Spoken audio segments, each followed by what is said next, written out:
We actually have the rock hard, strongest Memento deck in the room. We've also got some Mermail action and White Forest too. Make sure you guys smash the crap out of that subscribe button so you guys don't miss out on more Oz content. Now, a couple of things creeped out of the YCS over the weekend that I wanted to talk about that you might have missed. And the first one is how strong, truly, is Memento out here. Memento had 5 builds in Top Cut, which was actually an astonishing number out here, to say the least. You know, we still are doing the Goblin Biker Breakout in combination with the 2 Memento Goblins. OCG has actually been stepping away from this, so it's kind of cool to see that the TCG is still kind of relying on this little package to actually still kind of keep this deck, you know, doing its thing. I also do see that we are doing a singular copy of Engraver in the main deck. That's an interesting choice, I see. Hello, Black Goat Laughs. Down here in the side deck, you are going to see that we are doing the Diables, the original Sinful Keeper. We've seen how kind of funny, haha, this interaction is, but then you're going to notice when the word Morph King Stygiel. On normal or special, you can target one other face-up card on the field. You cannot special summon from the extra deck except Synchro Monsters for the rest of this turn. Also change that monster's level to the level of that monster if you gain life points equal to that target's level times 200. And during your main phase, you can special summon one Fiend monster with level lower than this card from your hand. Oh, it's a life point manipulator. That's actually kind of funny. Now, obviously, you know, we're not doing any synchro plays with this. We're just doing some haha interesting little fiend interactions and life point gain with this. Good stuff for this, man. I actually like the fact that Morph King Stygiel is actually seeing play. The memes aside, that's actually kind of funny. So, yeah, you're more... Memento deck actually looks pretty straightforward, honestly. Next up here we have one of the mighty Mermail decks that challenged the power of the meta. Now, the thing I got to tell you about this, you know, so many people were knocking on Coelcanth all weekend, man. So many people are like, oh, you know, like, he's such a bad card. I think the reason why Mermail has been succeeding has been because of this card right here. This stupid thing generates so much advantage when it pops out. Yeah, who cares if it's a dead draw, man? All right, if you can get the thing out of your hand, you're able to set up this stupid extra board. You know, it's like, what, double toad and all the extra gas in the room. It's actually kind of freaking stupid to see how good that Deep Sea Coelcanth can actually be out here. So that was actually kind of impressive. We are also doing 2 Minstrel in the side deck, 1 Minstrel in the main. I don't know if these ratios are correct. I do want to see the other Mermail list that was very successful out of the weekend, because I did see some cards that were very different between these 2 lists.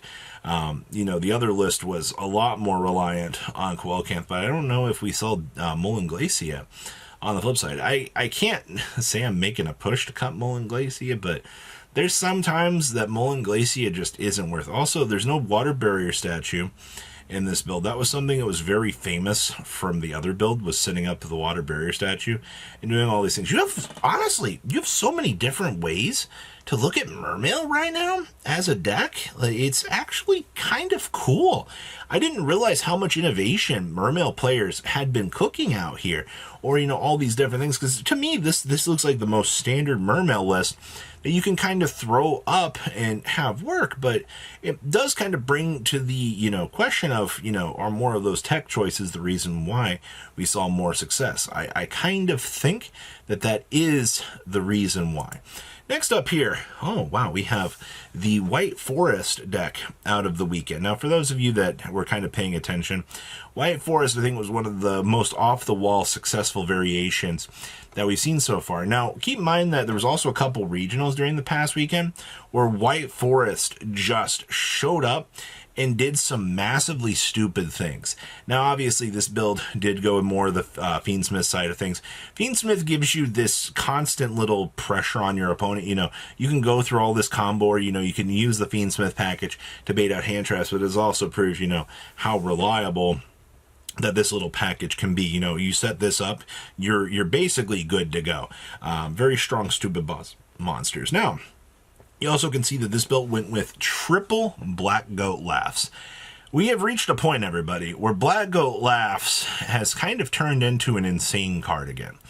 All right, Black Goat Laughs ensures that you're going to get specific actions away from your opponent, which allows a deck like this to actually play the game. I didn't realize, you know, after watching this deck be played on feature, it was kind of stupid to see how good having Black Goat Laughs down is. It just creates a very bad situation for your opponent because you're just not going to get access to your boss monster. And if you do, Black Goat Laughs is just going to, you know, start toying around with it. So that's a little bit of an issue. But this deck needed to find a way to be able to manipulate the meta and be able to use some cool tech choice to actually do well. And I actually think that that's where the Black Goat Laughs was a very successful card out of the weekend. So, hey, I bet you didn't expect to see White Forest crawl its way up from the abyss and do as well as it did. But it actually was by far, I think, one of the best awesome things that we could see. Next up here, we have, oh boy, Tenpai Dragons.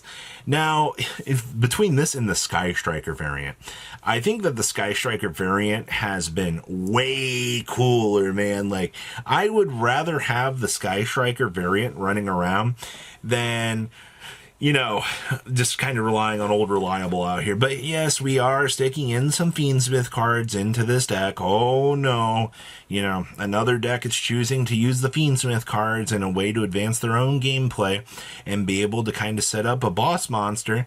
And then, of course, you know, you rely on the Tenpai cards on the side to cheese up and end the game. It's a story as old as this format has been right now. You know, you look at the OTK cards, you understand that, you know, the Fiendsmith stuff gives you a little bit more of a consistent board presence. The Tenpai cards are there to Memento OTK your opponent. With the loss of Chandra, you needed to find some cool new ways to be able to stick damage on the opponent and be able to clear the game. And that's exactly what we're seeing right now. You're seeing just how good the meta can actually handle up for this. In terms of, I guess, cool things, I see we have the Ultimate Slayers down here in the side deck. Haha, funny, curse splat. You also do get the ability to clean up your opponent with Phantasme. I mean, if you're playing against Malice, this card's actually pretty good. Sculpting your hand to ensure that you can get to the best pieces or maybe getting into another hand trap. Also, this build actually was not playing any Mulch Harmies whatsoever. That, to me, feels a little bit weird. I don't necessarily like that idea of not having the Mulch Harmies, but technically, if you're playing on a budget, you know, that does save you a lot of money. Having 0 Mulch Harmies in the deck is pretty cost effective. So outside of that, the branded package is definitely going to help in here. Yeah, it's just actually kind of surprised at how low their Bystial count was, thinking about that. Okay. And our last list, oh, come on, man. That's a lot of Bystials. Holy shit. 3, 6, 7, 10. They went with 10 Bystials in this build.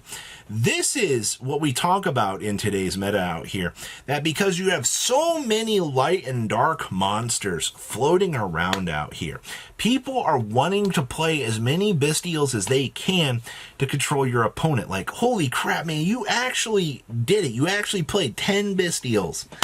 That is freaking crazy to me.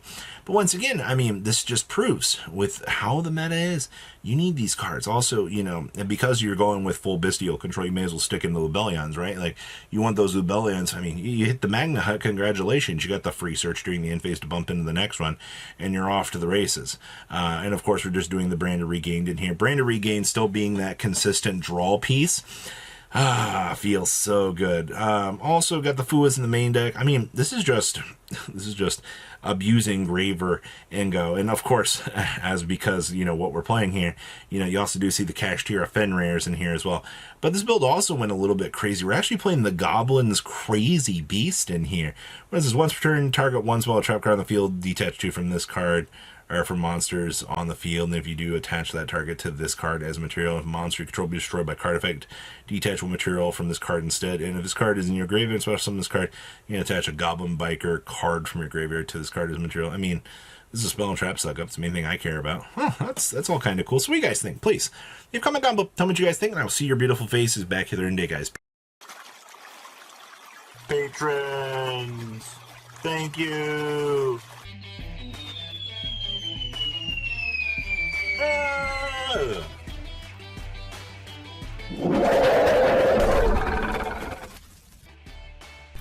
Thank you so much for watching. Check out these other videos.